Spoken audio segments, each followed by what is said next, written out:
Visiem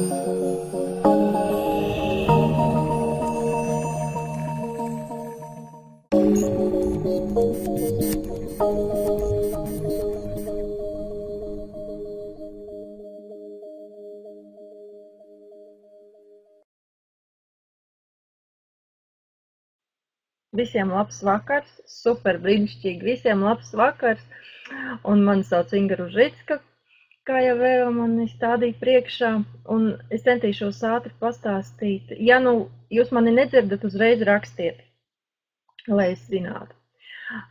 Tātad pastāstīšu jums par savu nodarbību ciklu februārī. Tas būs februāra pirmdienās, 6., 13. un 20. februārī, un nosaukums nodarbību ir klupšanas akmeņa attiecībās likteņa matricas kartē. Lūk, kreisajā pusē ir pati matrica, kā tā izskatās, un ar to sarkano ir apvilkti tie punktiņi, kurus mēs nodarbībā skaitīsim un kurus mēs izzināsim. Un tur, kur ir skait līdz 15. sarkanajā rimbulī apvilktais, tas ir tas punkts matricā, kurš atbild par attiecībām. Un ir tā, ka šie visi skaitļi, kas ir matricā, viņi mums ir mīnus izteiksmē. Tas nozīmē, ka mēs uz šeit nākam šeit uz Zemi, lai mēs mācītos, lai mēs tās enerģijas dabūtu plusa izpausmē. Tāpēc, ka mēs kā dvēseles šeit uz Zemes nākam mācīties, un tas nozīmē, ka mēs mācāmies kaut ko to, ko mūsu dvēsele vēl nav apguvusi, ko viņa vēl nezina, vai pie kā mums vēl ir jāpiestrādā, kaut kas jādara savādāk, ne tā, kā mēs darījām iepriekšējās dzīvēs. Lūk, un nodarbībā uzzināsiet, kādus uzdevumus ir nepieciešams atrisināt, lai savā dzīvē piesaistītu vislabāko partneri, kā jau Eva teica, un vai uzlabot attiecības, ja jau mums ir partneris, un sapratīsim, kādas iedinātās negatīvās īpašības, kuras mums traucē virzīties uz priekšu. Tāpat arī jūs uzzināsiet šajā nodarbībā, ko vispār nozīmē attiecības no reinkarnācijas skatu punkta, tā kā es esmu tēmā reinkarnācija iepriekšējās dzīves, tad es no dvēseles skatu punkta mazliet pastāstīšu šo visu stāstiņu, kā tas izskatās no dvēseles skatu punkta. Tātad, un, protams, būs arī ieteikumi. Tātad nodarbībā es jums pastāstīšu tos klupšanas akmeņus, kas ir pēc jūsu tās enerģijas, jo katram jums tā enerģija tur stāv cits skaitlis, un es par katru to enerģiju jums pastāstīšu.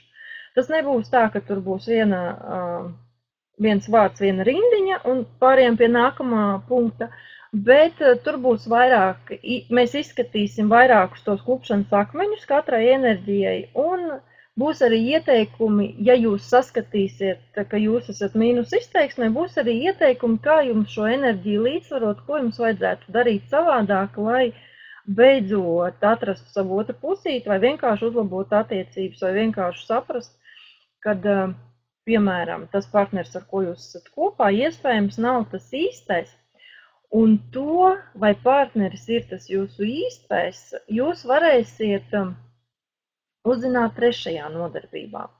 Paskatīšu jau mazliet uz priekšu. Un 3. nodarbībā mēs nobeigsim to skaitļu aprakstus, ja viņi vēl būs palikuši, ko mums izskatīt. Un skaitīsim tālāk matricu, lai uzzinātu, kāds priekš jums ir ideālais partneris. Tie, kas negribēs to skaitīt, jūs to varat nedarīt. Ne visiem tas ir vajadzīgs iespējams. Bet tiem, kam būs interesanti, jūs varēsiet saskaitīt un uzzināt pēc tā apraksta, kādam būtu jābūt jūsu tam partnerim. Un šeit ir arī piemēri, pieņemsim, partnerim ir jābūt vienu soli priekšā jums, kurš jums var palīdzēt ar kaut kādu padomu, ar kādu ieteikumu, kas jums kā ir jādara. Jo mēs esam dažādi un esam visi unikāli, un katram mums ir vajadzīgi tie skolotāji savi, un pareizāk sakot, nevis vajadzīgi tie skolotāji, bet mums jau viņi ir sarunāti, un mēs jau kā dvēseli zinām, kas tie ir par skolotājiem. Bet mums vieglāk ir saprast, vai tas partners, ar ko mēs esam kopā, ir pareizais, vai tas partners, ar kuru mēs pagaidām vēl neesam kopā, bet iespējams, ka viņš būs mūsu partneris vai partnere, un mēs varam saprast labāk. Un nākamais variants pieņemsim. Tur ir daudz variantu, tur ir 22 varianti veseli, kādi viņi mums var būt, tie mūsu partneri, katram savi. Un nākamais variants var būt, pieņemsim, cilvēks, partneris, kurš ir nepārtrauktā kustībā. Viņš visu laiku skraidā apkārt, viņš brauc uz ārzemēm, pastrādā, vai viņš vienkārši brauc komandējumā, vai vēl kaut kā savādāk ceļo un kaut ko dara. Un jūs varat visu laiku kaut kādu laika posmu pavadīt mājās vienkārši vai nu viena, vai nu ar bērniem. Un tad atkal vīrs atgriežās un atkal viss tur notiekās, un tad viņš atkal kaut kur aizlaižās, kaut ko dara. Un tieši priekš jums tāds variants ir pats ideālākais, jo jūs kā dvēseli jau izdomājāt, saplānojāt, ka tieši tāda veida attīstība priekš jums gan pārī, gan kā personība ir pati labākā.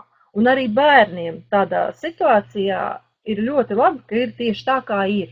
Jo mēs visu to, kas ar mums notiekās, sarunājam viens ar otru, vai mums mūsu garīgie skolotāji tur kaut ko iesaka, katram tur ir kaut kāds savs stāsts, kā viņš šeit atnāk un kā viņš izvēlās šo visu pasākumu šeit uz zemes. Lūk, un varbūt arī partneris, kurš palīdz saprast un pieņemt savu dzimtu.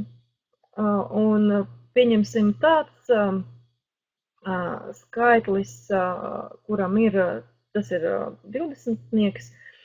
Un ja kādam tas ir, tad tas nozīmē, ka partneris, kurš ir blakus, viņš palīdz saprast, kāpēc tur dzimtā kaut kas notiek. Un parasti tiem, kam ir tas 20. Tas nozīmē, ka ģimenē dzimtā nav viss ļoti vienkārši. Viss ir ļoti, ļoti sarežģīti.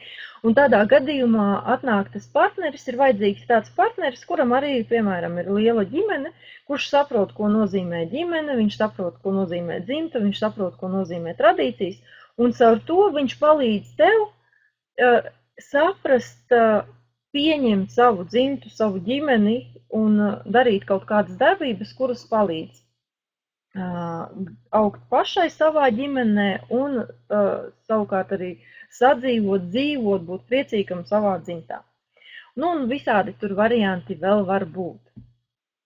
Un es tev aizskrēju uz 3. nodarbību. Es vēl gribēju pateikt par 1. un 2. nodarbību, kas, kā piemēram, kas būs tajās nodarbībās. Un tātad, kā jau minēju, ja, te būs vairāk tās mīnus izpausmes, jo mēs nākam uz šeit mācīties, un mums ir jāiemācās, un mums ir jādabūna tā enerģija plusa izpausmē. Un tur var būt, piemēram, tādi klupšanas akmeņi, kā droši vien jūs esat to novērojuši daudz, un iespējams, ka pašas arī tādas esat, vai es arī tāda esmu bijusi, kad sieviete ļoti presingo savu vīrieti, vai arī tas ir vīrietis, kurš presingo savu sievieti par visu, par jebko, bet pieņemsim, ja tā ir sieviete, tad viņa visu zina labāk, viņa visu dara labāk, un vienalga, ko tas partneris tev darīs, tāpat viņam viss būs slikti. Un tā ir sievietes tā mīnus izpausme, kur viņa pārāk daudz visu grib kontrolēt, visu zināt un varēt. Un tad tur ir ieteikumi, kas ir jādara. Kas ir labs tajā, ka jūs pieņemsim uzzinat un saprotat, jūs iespējams, ka to jau zinat, bet ja to pasaka vēl kāds no malas un jūs to redzat, ka tas viss ir pēc jūsu dzimšanas gada datuma, pilnīgi rakstīts jūsu tajā likteņa matricas kartē, jūs vairāk apzināties un saprotat to, ka, laikam tiešām beidzot man ir jāsāk darīt kaut kas savādāk, ja es gribu, lai man būtu attiecības. Un es tajās attiecībās būtu priecīga un laimīga. Varbūt arī tāds variants, ka tur iekrīt tāds skaitlis, kur tu esi tā kā upura lomā, un tu tajā upura lomā pati gribi būt, vai pats, ja, kad tu upurējies citu labā, tu dari visu, gan priekš savu partneri, gan priekš saviem bērniem, dari, un tad tu vēlies, lai kaut kādā vienkārši dzīves momentā aiziet tā kā tāds širmītis ciet, un tu saproti, bāc, viss man ir apnicis, es vairāk tā negribu, un kā ar nazi nogriež vienkārši. Vairāk nees kādam kaut ko palīdzēšu, nevis tagad kādu vīrieti gribu, un vienkārši ar savu attieksmi, ar savu enerģētiku neļauju nevienam vīrietim vairs pie sevis tuvoties. Un savukārt no bērniem, ja bērni ir, prasa visu atpakaļ un vēlas, lai to mīlestību dod bērni. Un viņam liekas, vai viņai, ka tie bērni, tagad kompensēs to mīlestību, un man nemaz tas vīrietis nav vajadzīgs. Bet patiesībā jau tā nav.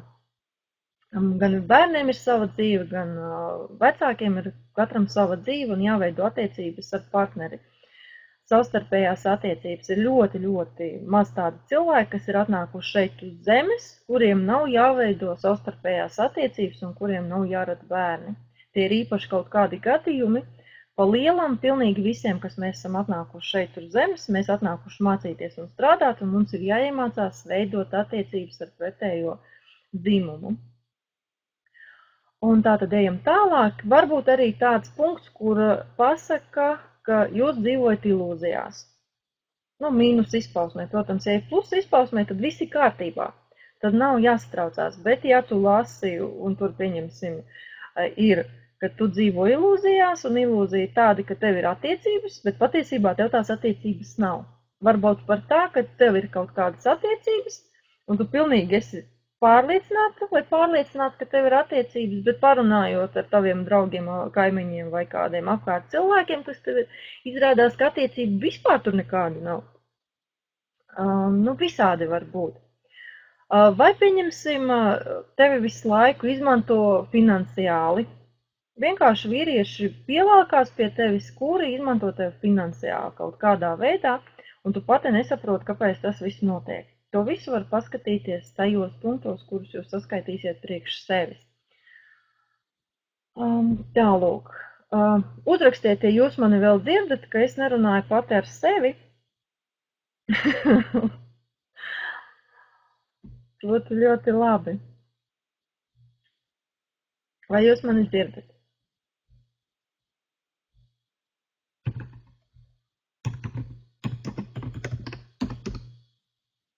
Tā, ja es uzrakstīju, tad laikam jā, super brīnišķīgi.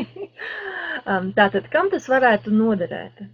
Tas varētu noderēt cilvēkiem, kuriem neizdodas izveidot attiecības kaut kādu iemeslu pēc, jo ir kaut kādi klupšanas akmeņi, kuriem jau ir savstarpējās attiecības, bet ir kaut kādas nesaskaņas vai vienkārši liekas, kaut kas vienkārši nav pareizi, kaut kas ir jāmaina savā dzīvē. Vienkārši cilvēkiem, kuri vēlas izzināt sevi, vēlas uzlabot savu dzīves kvalitāti, grib mainīt kaut ko savā dzīvē. Un šo rindiņu pasakot, man uzreiz atnāk atmiņā mans dzīves viens moments, tad, kad es dzīvoju vēl Anglijā un biju principā aizmisumā, jo es negribēju Anglijā atrasties un es negribēju tur strādāt, es gribēju atpakaļ uz Latviju. Un es meklēju kaut kādus risinājumus, ko lai dara, ko lai es daru, kaut kas jāmaina, bet kas jāmaina, es nezinu. Un tad es par pēdējo naudiņu samaksāju par kursiem, kurus es tagad cilvēkus vedu uz iepriekšējām dzīvēm.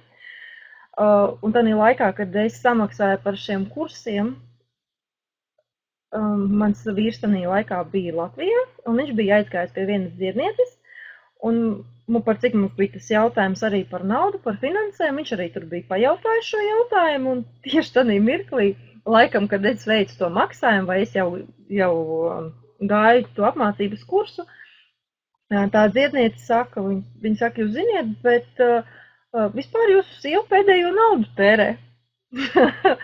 Un tā smieklīgi bija, kad viņa to tā redzēja un to tā pasniedza manam vīram, bet viņš zināja, jo es teicu, ka es to darīšu, jo es to gribu darīt, es to naudu pats nopelnīju, es tur samaksāju, kas bija jāsamaksā, un es teicu, man vienalga, ja es maksāšu, es iešu, es darīšu, man vajag, jo ja es gribu kaut ko savā dzīvē mainīt, man ir jāsamaksā tā pēdējā nauda, un es esmu ļoti pateicīga Dievam un visumam, un pati savai dvēselītei, ka es ļauju to savu izdarīt, un ka es veicu to pirmo soli, un tiešām man dzīve ir visu mainījusies, un es esmu neizsakām laimīga. Lūk, tāds stāstiņš vēl. Un kuri vēlas uz sevi paskatīties no citas skatu punkta. Lūk tā. Un, protams, vienkārši ir sajūta, ka gribas to darīt, vai vienalga gribas, kuru no dzīves āvas piedāvātajām nodarbībām gribas apmeklēt un iet un izzināt to visu, vienkārši ejiet. Ja jums ir sajūta, ka jums to vajag, ejiet un dariet. Ir sajūta, ka nevajag, neiet un nedariet. Ļoti elementāri. Nu, un tad tiekamies 6., 13. un 20. februārī, tie, kas grib izzināt savus klupšanas akmeņus attiecībā saistībā ar likteņu matricu. Nu, ko? Smaidam un mājam, draugi, smaidam un mājam, jo apzināta dzīve ir brīnišķīga. Atā!